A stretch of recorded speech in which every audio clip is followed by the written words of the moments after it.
माना नाम है विजय जावंडिया जी। आपका भी बहुत बहुत स्वागत है। आज की मैं बहस आनंद झा से शुरू करना चाहती हूं कि आनंद जी, कृषि मंत्री ने आज शाम को जो एक ओपन लेटर लिखा है किसानों के नाम, एक बार फिर से उन्होंने भरोसा जताया है किसानों को कि सरकार हर तरीके से किसानों की मदद करना चाह रही है, लेकिन साथ में उसमें राजनीति का अंश भी नजर आ रहा है, क्योंकि उसमें विपक्ष की बार बार ये बात कही जा रही है कि विपक्ष किसानों को गुमराह कर रहा है। तो आखिर अगर सरकार इस स्टैंड को लेकर आगे चलती है कि विपक्ष उनको गुमराह कर रहा है और ये जितने किसान इस समय सड़क पर नजर आ रहे हैं वो गुमराह किसान हैं, तो आज मुझे ये बताइए कि ये जो बातचीत का सिलसिला जिस पर कोर्ट बार बार ये कह रहा है कि ये समिति बातचीत करेगी, तो अगर आप अभी से ही मन बनाकर बैठ गए हैं कि ये किसान सारे गुमराह किसान हैं, तो बातचीत से क्या हल निकलने वाला है? बातचीत का कोई हल निकलेगा या नहीं निकलेगा? धन्यवाद नीलू जी। नीलू जी धन्यवाद। सबसे पहले तो किसान जो बैठे हैं धरने पर में और दिल्ली के रास्ते को बंद किए हुए हैं वो अनुचित है, और माननीय सर्वोच्च न्यायालय ने भी इस चीज को कहा है कि आप अपने प्रोटेस्ट कीजिए, लेकिन आप किसी भी अन्य व्यक्ति के राइट को हनन नहीं कीजिए। अन्य व्यक्ति के जो ह्यूमन राइट्स हैं उनको आप समाप्त मत कीजिए। उस स्थिति में दिल्ली के सारे रास्ते बंद किए गए हैं, और जो रास्ते बंद किए गए हैं ये बंद कर अवरोध पैदा करने का हक किसी को नहीं मिल रहा है। सबसे महत्वपूर्ण बात है इस जो तो कार्यक्रम भी कर रहे हैं ये लोग, उसमें विषय तो कुछ नहीं है। किस इशू पर में ये लोग आंदोलन कर रहे हैं? इशू कुछ नहीं है, हमारी जमीन कब्जा कर ली जाएगी। ऐसा आज तक भारत में पहले भी पंजाब में भी पट्टा पर में खेती के लिए कॉन्ट्रैक्ट फार्मिंग होता रहा है, या भारत के अन्य प्रांतों में भी कॉन्ट्रैक्ट फार्मिंग होता रहा है। क्या किसी भी कॉन्ट्रैक्ट फार्मिंग में किसी भी किसान की जमीन गई है? नहीं। दूसरा, एमएसपी, भारत सरकार सदा कह रही है कि एमएसपी जारी रहेगी, और एमएसपी आज भी इस बार भी जारी की गई है। एमएसपी के रेट्स सारे जो अनाज एमएसपी के रेंज में हैं वो सारे के सारे अनाजों के रेट्स इस बार भी जारी किए गए। 23 अनाज है एमएसपी की रेंज में, 23 अनाज है, लेकिन कितनों पर एमएसपी इस समय मिल रही है उसको लेकर बड़ा सवाल है आनंद झा जी, और इस पर मैं आपसे बाद में बात करूंगी। तो आपका कहने का ये मतलब है कि जो किसानों के मन में जो शंकाएं हैं, उनके मन में जो डाउट्स है वो निराधार हैं, और वो सिर्फ इसलिए शंका, देखिए जी, शंका और वास्तविकता में अंतर होता है। शंका के आधार पर में कुछ भी करना यह बुरी बात है, और उसमें भी दूसरे के राइट्स को समाप्त करना, अवरोध पैदा करना, समस्या पैदा करना, यह कभी भी कोई भी कानून इस चीज को अलाउ नहीं करता है। किसी भी कानून का पालन ही सबसे बड़ी चीज होती है, और कॉन्स्टिट्यूशन को जब कॉन्स्टिट्यूशनल अमेंडमेंट के तहत या पार्लियामेंट के तहत कोई भी कानून पास हो गया, उसका सम्मान करना, चर्चा के लिए हमेशा द्वार खुला हुआ है। भारतीय जनता पार्टी की सरकार माननीय नरेंद्र जी के नेतृत्व में हमेशा एक एक व्यक्ति की समस्या के निदान के लिए, एक एक व्यक्ति के उत्थान के लिए बैठी हुई है। नहीं, इसमें कोई शक नहीं है। आज भी प्रधानमंत्री, इसमें कोई शक नहीं कि प्रधानमंत्री बार बार लोगों को भरोसा दे रहे हैं, खासकर किसानों को। आज जब नरेंद्र तोमर ने जब ये चिट्ठी लिखी है, उसके बाद भी प्रधानमंत्री नरेंद्र मोदी ने सारे किसान भाइयों से आग्रह किया है ट्वीट के जरिए कि आप सभी इस चिट्ठी को पढ़ें। लेकिन आज विजय जावंडिया से मैं सवाल करूंगी कि जावंडिया साहब, आज जो सुप्रीम कोर्ट एक निष्पक्ष और स्वतंत्र समिति की बात कर रहा है, अब वो समिति का गठन कब होगा, कब तक होगा, उसमें कौन कौन होंगे, लेकिन जो किसानों की एक जिद है कि किसानों को ये तीनों कानून वापस चाहिए, तो आपको लगता है कि इस समिति से कोई समाधान निकलने वाला है विजय जी? उन्होंने सरकारी वकील को ये पूछा है कि क्या आप ये 3 कानून को सस्पेंड रख सकते हो, और उस पर सरकारी वकील ने जवाब दिया कि नहीं, हम नहीं रख सकते। और बाद में उन्होंने कहा कि मैं सरकार के पास जाकर उनसे पूछ के आकर फिर बाद में बताता हूँ। तो सुप्रीम कोर्ट ने यह भी इंडिकेशन दिया है कि जब कमेटी बनेगी, जब चर्चा शुरू होगी, तो तो तब तक के तो ये कानून सस्पेंड रखने चाहिए ना। और आपको याद होगा नीरू जी, मैं शुरू से ये बात कह रहा हूँ कि इस कानूनों को साल भर के लिए सस्पेंड रखने से कोई आसमान तो नहीं गिरने वाला है ना। और आप चर्चा कीजिए ना, तो उसमें किसानों को लीजिए, बुद्धिजीवियों को लीजिए, राज्यों के मुख्यमंत्री जी को लिए, और अब तो आप तो अमेंडमेंट करने के लिए तैयार हो गए ना। इसका मतलब सरकार ने मान लिया है कि कहीं कहीं कुछ गलतियां हैं, कहीं कहीं कुछ कमियां हैं, तो फिर नया कानून अच्छे से बनाइए, उसके लिए क्या दिक्कत है जी। दूसरा, एमएसपी की बात, एमएसपी के लिए बार बार ये कह रहे हैं कि एमएसपी रहेगी, एमएसपी रहेगी। कल मैं कहीं स्मृति ईरानी जी को सुन रहा था, तो वो कह रही थी कि हमने इतना धान पंजाब में खरीदी किया, अखबारों में आ रहा है कि 20% ज्यादा खरीदी किया। अब मेरा एक सीधा सवाल है भाजपा के नेता को कि आपके ये 3 कानून तो अध्यादेश के रूप में पहले आ गए थे, अब कानून आ गया है, तो फिर आपके वो खरीदार कहाँ है पंजाब में जो 8.5% मंडी टैक्स का बहाना बताया जा रहा था? तो मंडी के बाहर 8.5% टैक्स नहीं लगता था, तो फिर वो खरीदने के लिए क्यों नहीं आए? उन्होंने एमएसपी से ज्यादा दाम देके धान खरीदी किया रहता तो सरकार की खरीदी कम होती, और ज्यादा धान खरीदी किया रहता तो किसानों का विश्वास आप पर बैठता। बिल्कुल, आज सबसे आपने ठीक कहा जावंडिया जी कि आज जो सबसे बड़ा सवाल ये है कि किसानों का विश्वास आज सरकार नहीं जीत पा रही है, और शायद यही वजह है कि सुप्रीम कोर्ट को एक मैच के रेफरी के रूप में आज सामने खड़ा किया गया है, और अब कोर्ट ने कहा है कि नहीं, एक कमेटी ही इस पर दखलंदाजी करेगी, और कैसे भी किसी भी हाल में बातचीत का जो रास्ता है वो ताकि सारे स्टेक होल्डर्स में निकले। यहाँ पर मैं सवित मलिक से सवाल करना चाहूंगी कि सवित जी, मुझे ये बताइए कि अब किसानों की क्या प्रतिक्रिया है? क्या अभी भी आपको लगता है कि कहीं ना कहीं सरकार अपने घमंड को दरकिनार करके और ये पूरा जो बातचीत का रास्ता है वो निकालेगी, और जो समिति की बात आज सुप्रीम कोर्ट कह रहा है, क्या आपको लगता है कि आपकी जो जितनी भी समस्याएं हैं उनका समाधान जल्दी सरकार कर देगी या जल्दी सुप्रीम कोर्ट के द्वारा हो जाएगा? क्या उम्मीद लगती है आपको? देखो, सरकार झूठ पर झूठ बोलते ही है।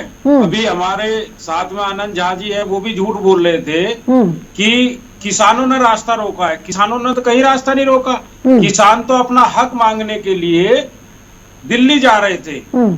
रोका किसने? सरकार ने। गड्ढे किसने खुदवाए? सरकार ने। पानी किसने चलवाया? सरकार ने। आंसू गैस किसने चलवाई? सरकार ने। और किसानों को दिल्ली कौन नहीं जाने दे रहा? सरकार। अगर इन लोगों को अपनी वोट चाहिए तो ये लोग गांव जा सकते हैं, लेकिन किसान अपना हक मांगने के लिए दिल्ली नहीं आ सकता। मेरे भाइयों, आप लोग समझ जाओ, जब विपक्ष में थे आपने किसानों को और भारत की जनता को तमाम वादे किए थे, बहुत बड़े बड़े सपने दिखाए थे।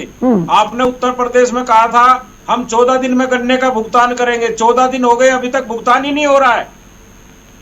इतना झूठ, इतना झूठ, इतना झूठ कब तक ये जनता बर्दाश्त करेगी? नहीं, मैं ये सवाल, अब आप कह रहे हैं कि किसान रास्ता रोके है।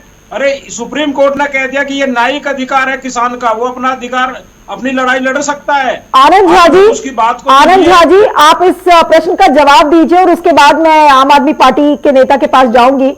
आप ये बताइए कि कौन रास्ता रोक रहा है इस समय किसानों का? पुलिस रोक रही है, सरकार रोक रही है, किसान कहां रोक कर बैठे हैं? आज भी देखिए, हरीश साल्वे ने बार बार राइट टू प्रोटेस्ट की बात करी आर्ग्यूमेंट्स के दौरान, और कहा कि इस तरीके से राइट टू प्रोटेस्ट नहीं होता। Right to freedom of speech का मतलब ये नहीं है कि आप खुले थिएटर में जो जोर जोर से चिल्लाइए कि आग है, आग है। अगर आपने आर्ग्यूमेंट्स को ध्यान से सुना हो तो आज कहीं ना कहीं right to protest, right to speech, बहुत सारी चीजों पर आज हरीश साल्वे जी ने ज्ञान दिया है। लेकिन मेरा सवाल आपसे यह है कि इस समय किसानों को कौन रोक रहा है? ये तो सरकार रोक रही है। नीलू जी, किसान नहीं आए, बैरिकेटिंग इन लोगों, रास्ता रोकना, ट्रेन को रोकना, पंजाब में यातायात व्यवस्था को मतलब उपद्रव करना, इन सब चीजों को देखा गया है। और हरियाणा में, पंजाब में भी रास्ते रोके गए हैं। और रास्ता रोकने के लिए, रास्ता को सुचारू ढंग से चलाने के लिए अगर पुलिस कहीं पर में रोकती है तो उस पर में उपद्रव भी किए गए हैं। दूसरी बात कि दिल्ली आकर के, दिल्ली में मजमा लगा करके और दिल्ली में ऊधम मचाना, ये कहीं पर में भी ऊधम मचा के राइट टू प्रोटेस्ट की बात नहीं, ऊधम कौन मचा रहा है? आनंद जी, मुझे ये बताइए कि ये किसान आज नहीं, देखिए, जस्टिस बोबडे ने, चीफ जस्टिस ऑफ इंडिया ने भी आज इस बात को कहा है कि किसान तो एक कोने में बैठकर प्रोटेस्ट कर रहे हैं। उपद्रव कौन मचा रहा है? नारे लगाता हुआ नहीं, उपद्रव कौन मचा रहा है आनंद जी? मुझे ये बताइए कि उपद्रव कौन मचा रहा है? आंदोलन में पाकिस्तान जिंदाबाद के नारे लगाता पकड़ा गया, उसको पुलिस के हवाले किया किसानों। एक सेकंड उनको बात पूरी कहने दीजिए जी। हाँ आनंद जी बोलिए। कल किसान आंदोलन में बीजेपी का एक नेता पकड़ा गया जो पाकिस्तान। एक सेकंड एक साथ मत बोलिए आनंद जी, आप बात करिए। हाँ कह रहे थे, मैंने अभी भी एमएसपी वाली बात सुना है उनसे, तो एमएसपी पर में इन्होंने ही कहा। नहीं अभी एमएसपी पे आऊंगी मैं, एमएसपी पर आऊंगी। आनंद जी आप अपनी पूरी बात करिए। क्या एमएसपी हटा दिया गया? आनंद जी आप अपनी पूरी बात खत्म करिए प्लीज। भय को इन लोगों ने किसानों में मचाया है, या जो भी बरगलाए गए लोग हैं उनमें पहुंचाया है, क्या उसके बावजूद भी एमएसपी पर में पंजाब में धान खरीदी हुई है कि नहीं? और अगर हुई है तो इनके बात में ही अपने आप में उत्तर मिल जाता है इनको कि भ्रम न फैलाएं। और सरकार ने जो कानून बनाया है किसान कल्याण के लिए बनाया है। चलिए आप विपक्ष की बात कर रहे हैं, आप लगातार विपक्ष की बात कर रहे हैं।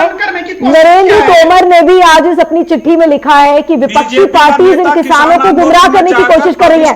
हमारे साथ आम आदमी पार्टी के प्रवक्ता गोविंदर मित्तल जी भी हैं। किसान आंदोलन गोविंदर जी मेरा सवाल आपसे है, गोविंदर जी आप मुझे सुन सकते हैं? मेरा सवाल आपसे है कि विपक्ष क्यों गुमराह कर रहा है किसानों को?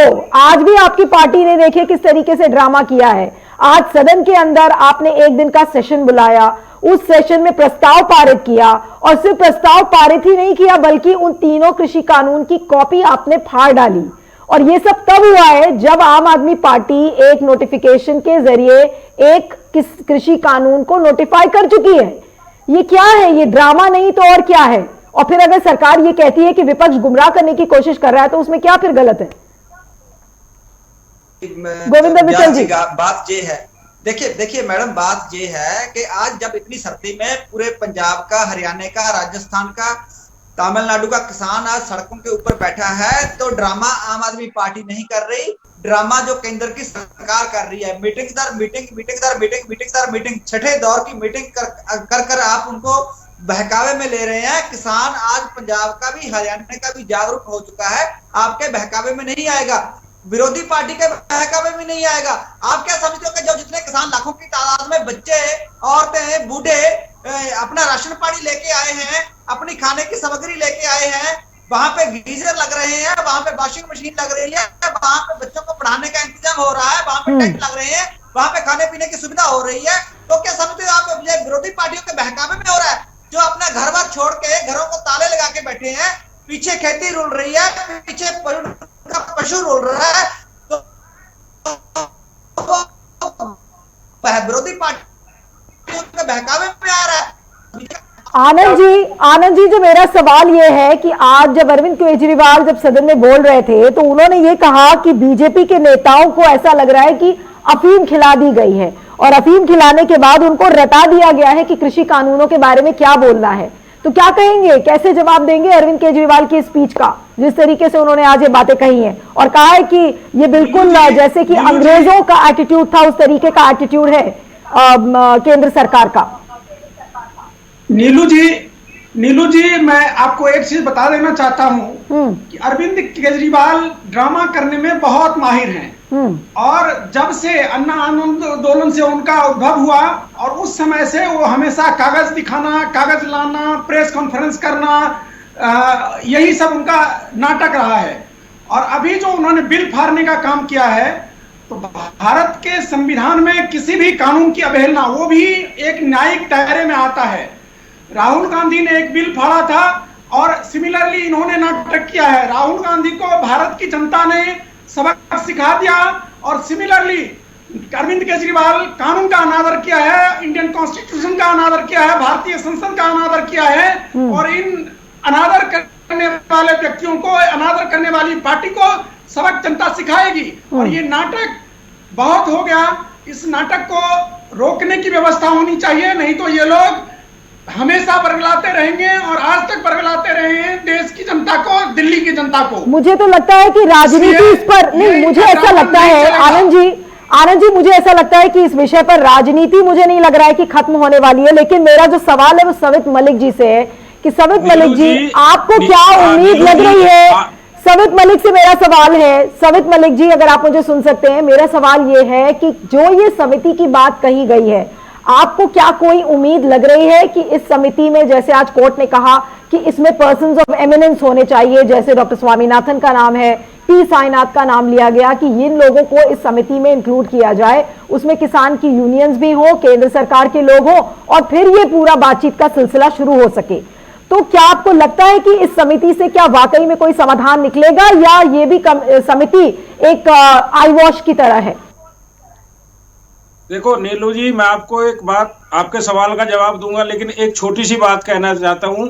आनंद झा जी घर में बैठे हैं, यहाँ तक कि जैकेट पहने, टोपा भी लगाए हैं, तब भी इनको घर के अंदर ठंडी लग रही है, और किसान खुले आसमान के नीचे वहां पर अपनी मांगों को लेकर धरनारत है, तब भी इन लोगों को शर्म नहीं आ रही है। आप घर में भी बैठकर यहाँ तक विंडशीटर खींचे हो, टोपा लगाए हो, आपको घर में भी ठंडी लग रही है। अरे उस किसान का सोचो जो खुले आसमान के नीचे सो रहा है, और 23 किसान शहीद हो चुके हैं, और अब आप कमेटी की बात करते हो। कमेटी उस वक्त बनानी चाहिए थी जब कोरोना काल में क्या ऐसी विपत्ति आ गई थी कि रात के अंधेरे में आपको अध्यादेश लाना पड़ा, तब आप किसानों से राय लेते, कृषि रसायन शास्त्रियों से राय लेते, विपक्ष से राय लेते। अब क्यों राय ले रहे हो? अभी तो कहते थे आप कानून बहुत अच्छा है देश के लिए। बताइए आनंद जी, ये सब तो बहुत लॉजिकल सवाल है, और जिसको लेकर बार बार विपक्ष घेरेगा ही सरकार को। आपके पास इसका क्या जवाब है कि जिस बातचीत के लिए अब आप तैयार हुए हैं, आप कानून लाने के पहले अगर ये बातचीत कर लेते तो फिर इतना बड़ा बखेड़ा खड़ा ही नहीं होता? नीलू जी, आनंद जी का जवाब दे दीजिए। जी आनंद जी, हाँ बोलिए। ये इस प्रकरण से पूरी वाकिफ नहीं है। ये माननीय सर्वोच्च न्यायालय ने निर्देश दिया है कि कमेटी कॉन्स्टिट्यूट कीजिए। ये भारत सरकार की तरफ से रिकमेंडेशन ऐसा नहीं आया है, ना कोई ऑफर आया है। दूसरी बात, इन्होंने ठंड की बात किया। नहीं तो अब आप कोर्ट की बात मानेंगे या नहीं मानेंगे, मुझे ये बता दीजिए। सुन लीजिए आनंद जी, कोर्ट ने सुन लीजिए मेरी बात 2 मिनट के लिए। आनंद जी मेरी बात अगर आप सुन रहे हैं, आनंद जी मेरी पहले बात सुनिए। समाज के लिए काम नहीं। आनंद जी मेरी बात सुनिए पहले। कोर्ट ने आज 2 चीजों पर विचार करने के लिए बोला है। आनंद जी पहले मेरी बात सुनिए। नौकरी करने वाले जो लोग आते हैं, आनंद जी मेरी बात सुनिए। कोर्ट ने आज 2 चीजों पर विचार करने के लिए कहा है। आनंद जी, कोर्ट ने, सुप्रीम कोर्ट ने पहले जो सबसे पहले विचार करने के लिए बोला है, वो केंद्र सरकार को इस बात के लिए कहा है कि आप अगर हो सके तो एक ऐसा विकल्प तलाश ले जिससे कि इन तीनों कानूनों को रोका जा सके। और दूसरी बात बातचीत की कही है कि वो एक समिति के द्वारा इस पूरे गतिरोध को खत्म करने की। तो क्या कोर्ट, नहीं, मुझे आपसे एक सवाल का जवाब चाहिए कि अगर कोई कोर्ट सुझाव देता है तो आप मानेंगे या नहीं मानेंगे कोर्ट के सुझाव को? नहीं हो जाता है। नहीं, कोर्ट के सुझाव को आप मानेंगे या नहीं मानेंगे? क्या और होल्ड पर रखने की बात माननीय सर्वोच्च न्यायालय ने कहा है। अच्छा, आप कोर्ट की बात एक सेकंड। उत्तर प्रदेश में गन्ना भुगतान में सुप्रीम कोर्ट का आदेश है कि 14 दिन में गन्ने का भुगतान करो, तो वहां पर आप क्यों नहीं कराते हो? सुप्रीम कोर्ट का आदेश है 14 दिन में गन्ने का भुगतान में ब्याज के मिलना चाहिए। नहीं आनंद जी ने मेरे सवाल का जवाब नहीं दिया। एक सेकंड पूछा जाए कि मैं ये बिल पास करूं कि नहीं करूं, मैं संसद के हमारे छोटे किसान है उनको परेशान किया जाता है। नहीं आनंद जी, आपने मेरे सवाल का जवाब नहीं दिया। आनंद जी अपने देखिए, आनंद जी आप मेरी बात सुन नहीं रहे हैं। सुप्रीम कोर्ट का आदेश है 14 दिन में गन्ने का भुगतान दो। एक सेकंड सभी जी एक मिनट मुझे सवाल पूछने दीजिए। आनंद जी, आपको मेरी बात का, अगर आपको मेरी आवाज आ रही है तो आप सुने और आप मेरी प्रश्न का जवाब दें। सुप्रीम कोर्ट ने 2 चीजों पर विचार करने के लिए कहा है। पहला तो ये कि कृषि कानून पर आप रोक लगा दीजिए थोड़े समय तक, उसमें क्या दिक्कत है? आप कोर्ट का सुझाव सुनेंगे या नहीं सुनेंगे? और आपने कहा समिति की बात आपने नहीं की, कोर्ट ने की, तो आज आप कोर्ट के सुझावों को मानेंगे या बिल्कुल आपके लिए वो कोई इंपॉर्टेंस नहीं रखता? मैं ये जानना चाहती हूं। नीलू जी, कोर्ट ने निर्देश नहीं दिया है। कोर्ट ने कहा है कि ऑनरेबल कोर्ट ने कहा है कि क्या इस कानून को तत्काल होल्ड पर रखा जा सकता है। हाँ। साइन ऑफ इंट्रोगेशन है। इसलिए ये जो आपका स्टेटमेंट है कि माननीय कोर्ट ने ऐसा कहा है, वो नहीं है। नहीं, मैंने तो सुझाव शब्द का इस्तेमाल किया है कि कोर्ट ने एक सुझाव दिया है। देखिए संशोधन भी आनंद जी, कोर्ट ने यह भी कहा कि बाकी एक व्यक्ति इसको चिट्ठी लिख कर रोक दे, ऐसा नहीं। आनंद जी आप सिलेक्टिव बातें कर रहे हैं। कोर्ट ने कल भी इस बात को कहा था कि केंद्र सरकार और किसानों के बीच में जो बातचीत हो रही है वो नेगोशिएशंस फेल हो चुके हैं। तो अगर फेल हो चुके हैं तो 2 सेकंड के लिए कोर्ट का ही सुझाव सुन लीजिए कि थोड़े दिनों के लिए उस कानून को होल्ड पर रख दीजिए। उसमें क्या प्रॉब्लम है? कानून को होल्ड रखने में क्या प्रॉब्लम है, मैं आपसे जानना चाहती हूँ। आप कोई भी कानून जब संसद के सत्र में पास होता है तो उसमें कोई भी सुधार करने के लिए भी संसद के पटल पर ही जाना होगा, उसके लिए विशेष सत्र बुलाने की आवश्यकता होगी। सुप्रीम कोर्ट को भी नहीं मानते, तो आप तो सत्र भी नहीं बुला रहे हैं, आप तो सत्र भी नहीं बुला रहे हैं। केंद्र सरकार विंटर सेशन कहाँ कर रही है? नहीं है। चलिए मैं सवाल जावंडिया जी से करती हूँ। क्या है, डबल करेंगे? जावंडिया जी, डबल कर दिए। जावंडिया जी, मुझे ये बड़ा आयरॉनिकल सी सिचुएशन लग रही है।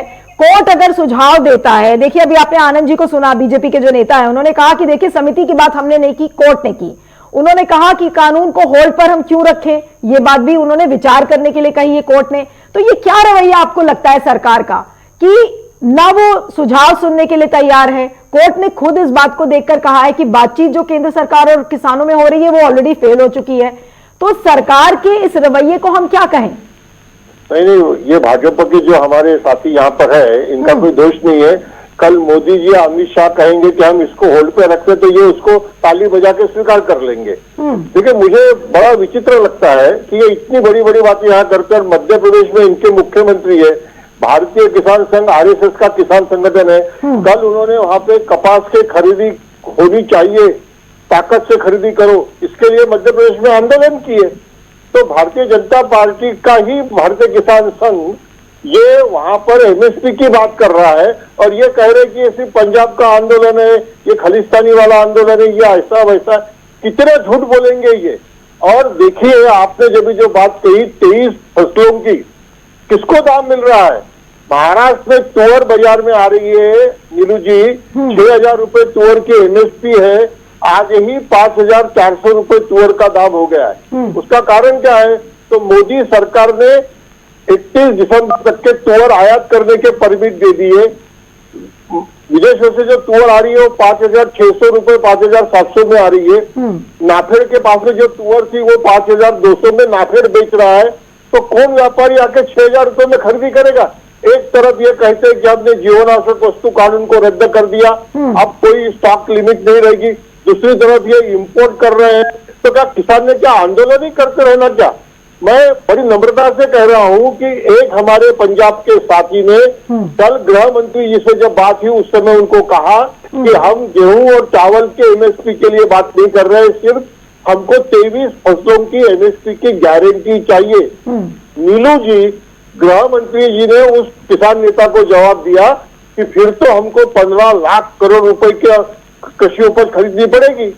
तो उस नेता ने गृह मंत्री जी को जवाब दिया कि आप 15 लाख करोड़ का आंकड़ा क्यों बता रहे हैं हमको? बाजार में दाम नहीं रहेंगे तो खरीदी करनी पड़ेगी ना। बाजार में अगर एमएसपी से ज्यादा दाम रहेगा तो आपको खरीदनी नहीं पड़ेगी। दूसरा उन्होंने कहा कि जब 15 लाख करोड़ की आप खरीदी भी करेंगे तो आप वो बाजार में बेचेंगे और जब सरकार बेचेगी तो पूरे इसमें एक आध लाख करोड़ रुपए का घाटा हो सकता है। अब करोड़ों किसानों के लिए अगर 1 लाख करोड़ का घाटा सहन कर लिया तो कौन सा आसमान टूटने वाला है? बताइए आनंद जी। 7वें वेतन आयोग का ही बोझा 1 लाख करोड़ रुपए का है। जो मोदी जी मुख्यमंत्री करके 6वें वेतन आयोग का विरोध कर रहे थे, उन्होंने 7वां वेतन आयोग लागू किया ना। आपको एमएसपी लागू नहीं करना है ना, मत कीजिए। फिर 7वां वेतन आयोग विड्रॉ करके बताइए ना, फिर देखते सरकारी कर्मचारी सरकार चलने देती कि नहीं चलने देते। मुझे बताते समझ में नहीं आता कि अन्नदाता अपना अधिकार मांगने आया है, जीवन जीने का अधिकार है कि नहीं है? आनंद जी, ये तो जो जमीनी हकीकत है उसको जावंडिया जी मुझे बता रहे हैं, सबके सामने रख रहे हैं और आपको भी हकीकत पता होगी। आज भी जब नरेंद्र तोमर ने जो चिट्ठी लिखी है उसमें उन्होंने लिखा है कि मैं किसान का बेटा हूं, मुझे वो दर्द पता है कि जब 1 हफ्ते आपको वेट करना पड़ता है कि किस तरीके से आप अपने अनाज को बेचेंगे। मैं ये भी जानता हूं कि किस तरीके से गर्मी, सर्दी और बारिश एक किसान झेलता है। तो ये सारी बातें लिखकर और फिर वो भरोसा दिलाते हैं एमएसपी को लेकर, मंडी को लेकर, लेकिन जो जमीनी हकीकत है वो बिल्कुल अलग है। अभी आपने जावंडिया जी को सुना ना कि किस तरीके से एमएसपी के लिए परेशान है किसान, कैसे भरोसा दे रहे हैं, ये कैसे बातों पे विश्वास किया जाए। मैं नीलू जी, जावड़िया जी ने कहा कि एमएसपी पर में हटा दिया जाएगा, एमएसपी रहेगा ही नहीं। और मैं कह रहा हूं, सरकार सदा कह रही है कि एमएसपी रहेगी और किसानों से खरीदी होगी।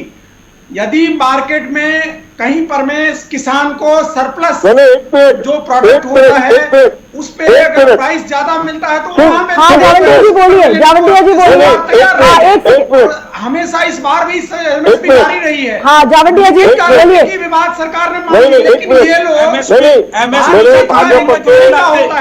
जी को बोलने दीजिए। हाँ जावंडिया जी, और इसको वापस लीजिए। नहीं एक सुनिए, आप जावंडिया जी की बात सुनिए। हाँ जावंडिया जी बोलिए। इस पर में बातचीत होती है। एक मिनट देखिए, भाजपा के साथी क्या बात करते हैं, एमएसपी रहेगी, एमएसपी रहेगी।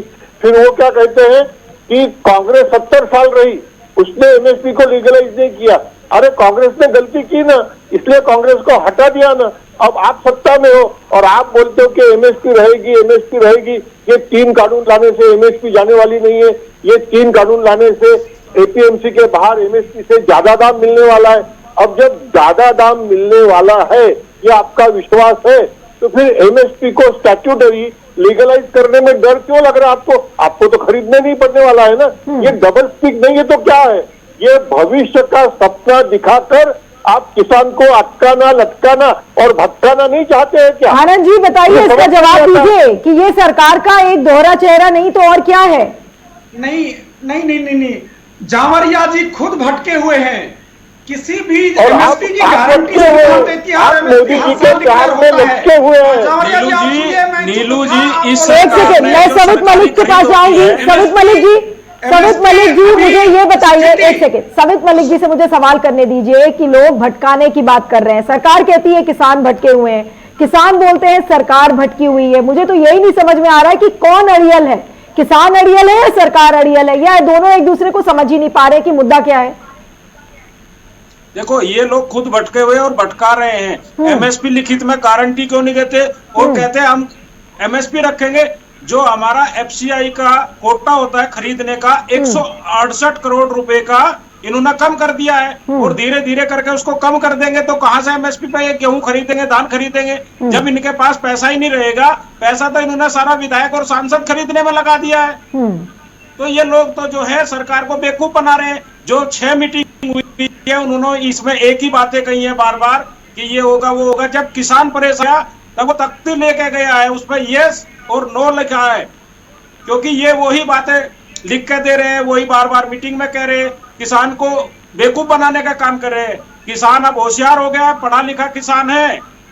किसान आपकी बातों में आने वाला गोविंदर मित्तल जी, गोविंदर मित्तल जी आज जितने भी नहीं, एक सेकंड, सपने दिखा रहे थे। एक मिनट, मेरा आम आदमी पार्टी से सवाल है। गोविंदर जी मुझे ये बताइए कि आज जिन बिंदुओं पर नरेंद्र तोमर ने आज फिर से चिट्ठी में भरोसा दिलाया है किसानों को, एमएसपी को लेकर, कॉन्ट्रैक्ट फार्मिंग को लेकर, एपीएमसी को लेकर और कि किसानों को ठीक भुगतान मिलेगा, ये सारी बातें आज उन्होंने चिट्ठी में कही हैं। लेकिन आम आदमी पार्टी जब पूरे मसले पर स्टैंड लेता है तो आप या तो बिल फाड़ते हुए नजर आते हैं या आपकी पार्टी ड्रामा करती हुई नजर आती है, क्योंकि एक ऐसा इंप्रेशन जा रहा है आपकी पार्टी के बारे में कि आपकी जो आपका जो डायरेक्ट कंपटीशन है वो ऐसा लगता है कि पंजाब में अमरिंदर सिंह से है। लेकिन आपकी पार्टी क्या सोचती है एमएसपी पे, एपीएमसी पे, कोई नेता इस पर खुल के ज्यादा नहीं बोलता, सिवाय इसके कि नहीं ये तीनों कानून काले कानून है, इनको निरस्त करो। क्या कहना है आपका एमएसपी, कॉन्ट्रैक्ट फार्मिंग, इन सारे बिंदुओं पर? देखिए मैडम, बात ये है, पहले तो ये बात है कि 40 मिनट की डिबेट में आपने मुझे अभी जोड़ा है, मेरे को आपने पहले भी मेरे को बीच में रोक दिया, मेरे को समय पूरा नहीं दिया आपने। मैं अपनी बात कहने जा रहा था। चलिए बोलिए। हाँ अभी आप मेरे को बीच में मत टोकिएगा प्लीज, मेरे को अपनी बात कहने दीजिए। हाँ नहीं, आप करिए बात पूरी। जहां तक आपके अरविंद केजरीवाल जी की बात उठाई है, देखिए अरविंद केजरीवाल जी ऐसे पहले नेता हैं जिन्होंने शुरू से इन कानूनों के खिलाफ अपनी आवाज बुलंद की है। उन्होंने जंतर मंतर पे जाके धरना दिया, जंतर मंतर से आवाज बुलंद की। हमारे पंजाब के विधायकों ने प्रधानमंत्री नरेंद्र मोदी की कोठी का घेराव किया। पंजाब में हम लगातार इन काले कानूनों का विरोध कर रहे हैं।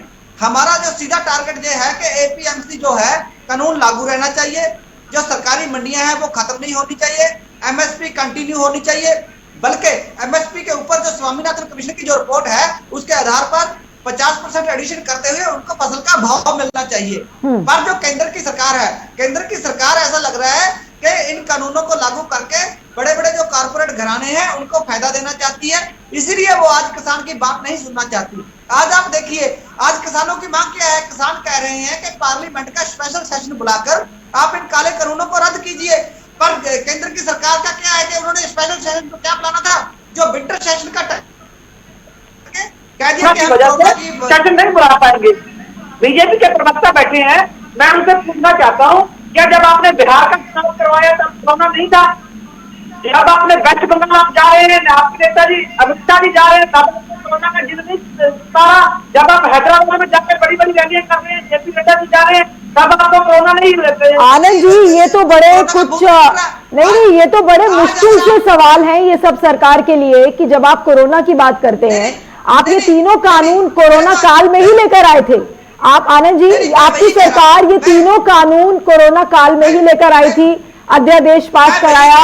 मैं वही कह रहा हूँ, एक सेकेंड आनंद जी से इसका जवाब लेना है मुझे। अब मैं यही कह रहा हूँ, नहीं मेरी बात कंप्लीट होने दीजिए। मैं यही कह रहा हूँ, आज अगर जब पार्लियामेंट बुलाने की बात आ रही है तो आप कोरोना के एक्सक्यूज के ऊपर आप किसानों को दरकिनार कर रहे हो। आपने एमएसपी की बात की, मैं पंजाब से हूँ, झा जी आप पंजाब में आइए। मित्तल जी, आप लोगों ने भी बिल पास कर दिया था, जब आपको लगा किसान सड़कों पर है तब आप लोगों ने बिल फाड़ने का नाटक कर रहे हो। दिल्ली सरकार भी बिल को पास कर चुकी थी, दिल्ली सरकार ने भी नोटिफिकेशन जारी कर दिया, लेकिन जब आपको लगा किसान आंदोलन, यही तो मीडिया का धन्यवाद है, मीडिया ने सब लोगों को जागृत किया है, किसान की लड़ाई को मीडिया ने आगे खड़ा किया है।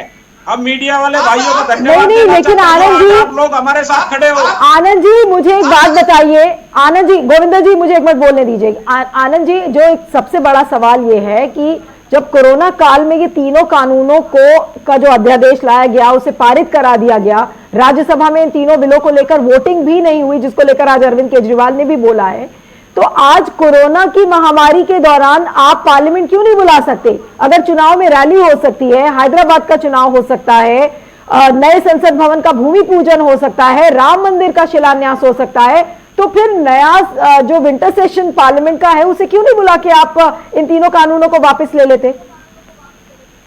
नीलू जी, कानून को वापस पहले सौदा कर चुके हैं जो अपना हाँ, आनंद जी को बात कहने दीजिए, आनंद जी को बात पूरी करने दीजिए। हाँ आनंद जी बोलिए। कॉन्ट्रैक्ट फार्मिंग में कब्जा हो जाएगा, कहीं पर में ऐसा लिखा हुआ है क्या?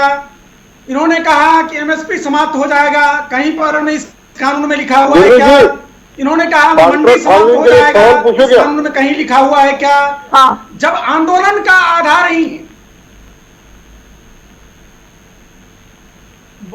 हाँ जावंडिया जी, कॉजेज हैं, वो ही भ्रमित हैं, वो ही कोई मतलब इररिस्पांसिबल टॉक ये लोग कर रहे हैं। जावंडिया जी, आप कॉन्ट्रैक्ट फार्मिंग के बारे में क्या कह रहे हैं? मैं जावंडिया जी से सुनना चाहती हूँ। किसी भी चीज को जावंडिया जी तमाम आश्वासन कॉन्ट्रैक्ट फार्मिंग के बारे में हमें मिल रहे हैं कि वो बाकी राज्यों में भी कॉन्ट्रैक्ट फार्मिंग लोग कर रहे हैं, वहां पर किसानों को किसी तरीके का नुकसान नहीं हुआ, तो क्या कहना है आपका, क्या एक्सपीरियंस रहा है आपका? देखिए, ये जो कॉन्ट्रैक्ट फार्मिंग एक एक करके बात करेंगे, एक एक।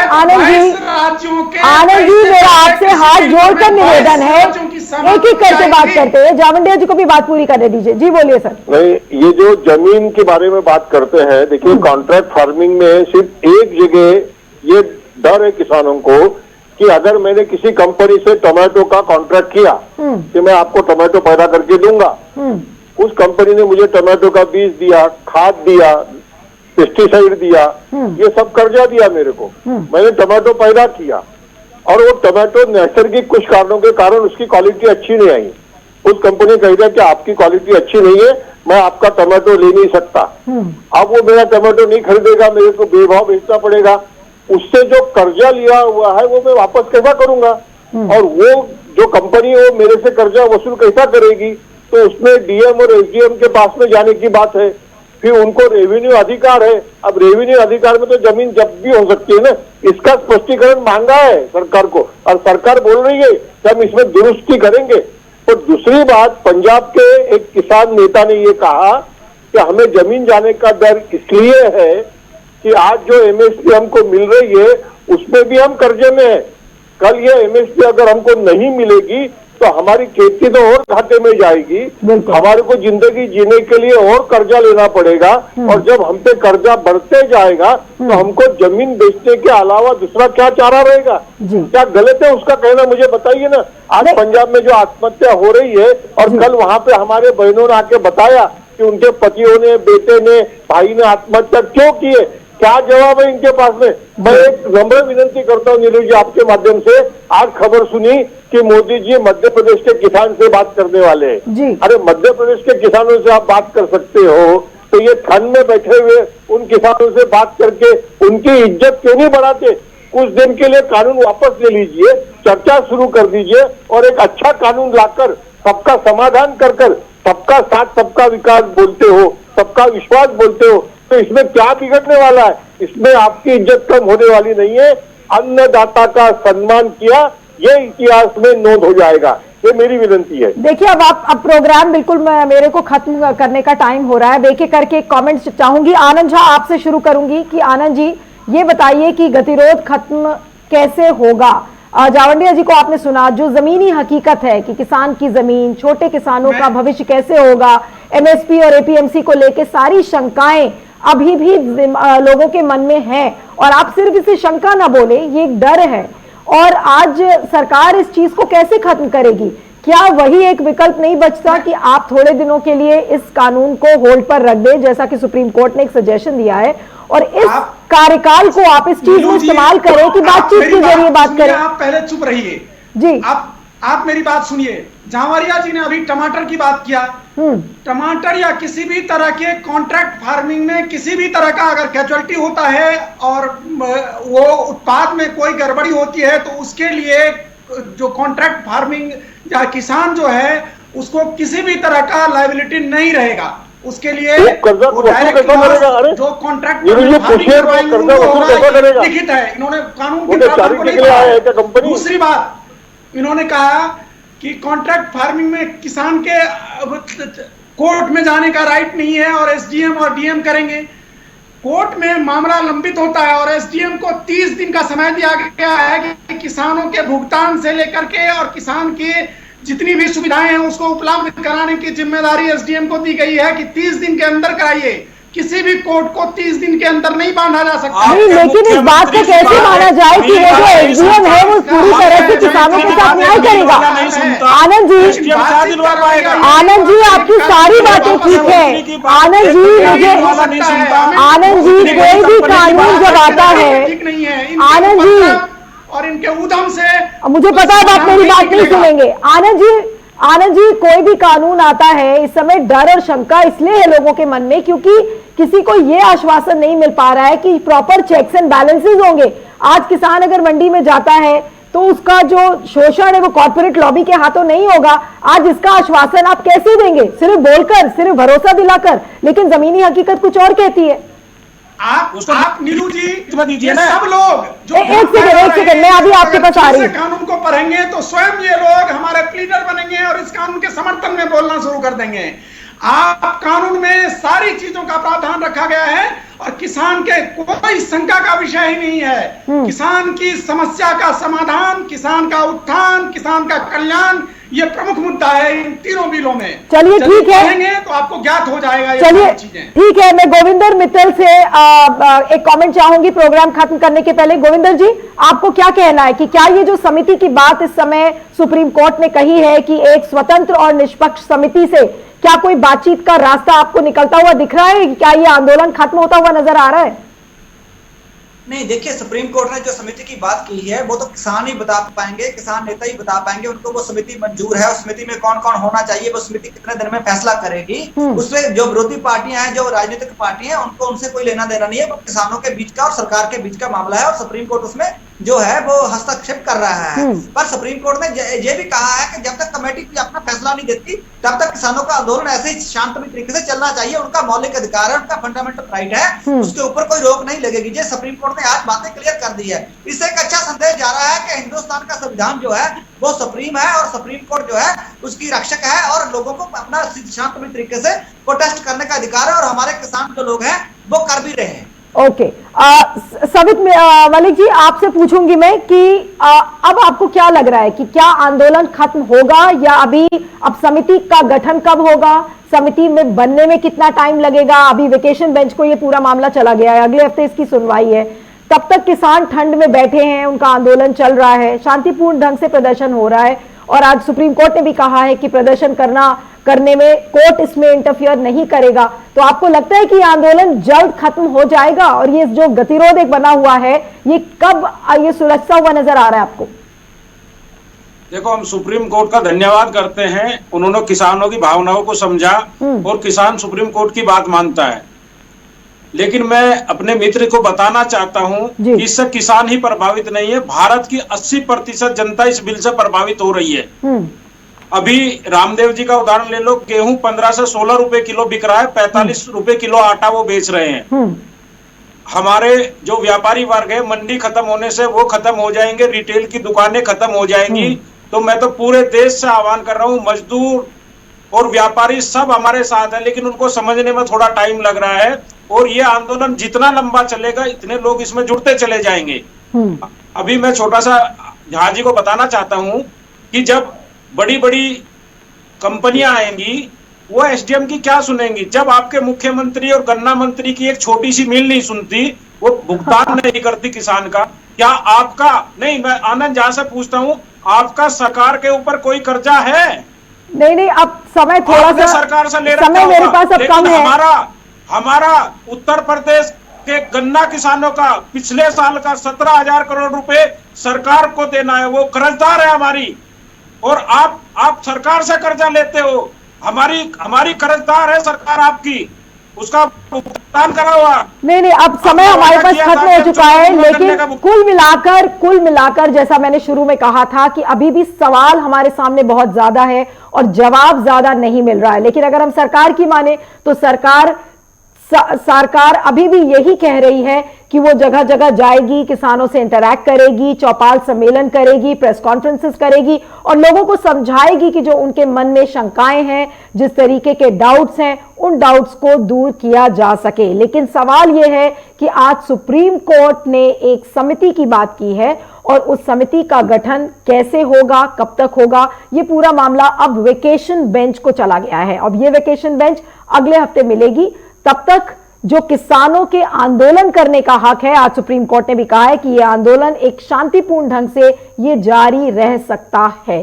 तो अब सारी निगाहें टिकी होंगी अगले हफ्ते की वेकेशन बेंच पर कि क्या कहा जाता है। साथ में कोर्ट ने यह भी कहा है कि जो बाकी जो किसान यूनियंस हैं उनको भी इस याचिका में शामिल किया जाए। तो उम्मीद है कि जो अगली हियरिंग होगी सुप्रीम कोर्ट में, उसमें जितने भी आंदोलनकारी जो किसान हैं उन संगठनों के नाम होंगे और साथ में कुछ ना कुछ ऐसा उम्मीद कर सकते हैं कि रास्ता निकलेगा और ये जो गतिरोध बना हुआ है ये टूटेगा। आप सभी मेहमानों का बहुत बहुत शुक्रिया, आनंद झा जी, गोविंदर मित्तल, चौधरी सवित मलिक, विजय जावंडिया जी, आपका बहुत बहुत धन्यवाद कि आप हमारे प्रोग्राम में जुड़े। और आप मुझे ट्विटर पर, इंस्टाग्राम और यूट्यूब पर फॉलो कर सकते हैं और कल आपके साथ फिर से मुलाकात होगी प्राइम टाइम विद नीलू व्यास पर 9:30 बजे। मुझे दीजिए इजाजत, नमस्कार।